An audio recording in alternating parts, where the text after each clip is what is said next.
Graph the equation and label relevant points. If the graph is a hyperbola, show the fundamental rectangle with its corner points labeled, the asymptotes, and the intercepts.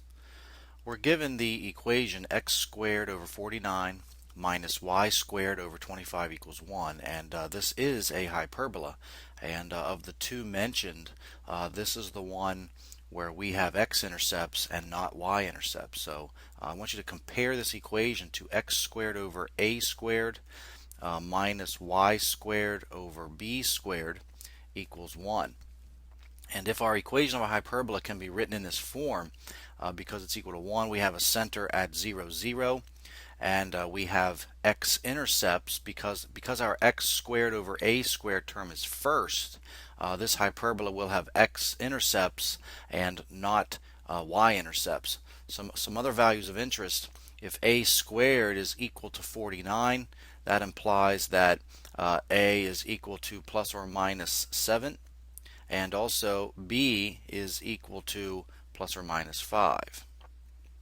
And this will help us determine the fundamental rectangle, intercepts, etc. So our two x-intercepts occur at positive 7, 0 and negative 7, 0. So label those 2 points.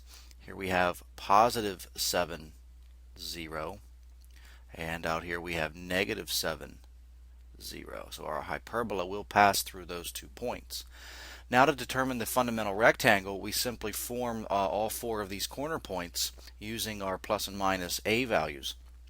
So let's label the points positive 7, positive 5, positive 7, positive 5, 7, 5. We have the point negative 7, positive 5, negative 7, positive 5. And then we have negative 7, negative 5.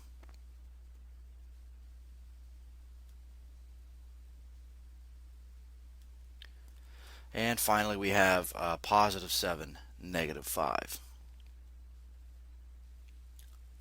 Positive 7, negative 5. And I obtained those 4 corner points by using the plus and minus a values. A is being the x coordinate and b being the y coordinate.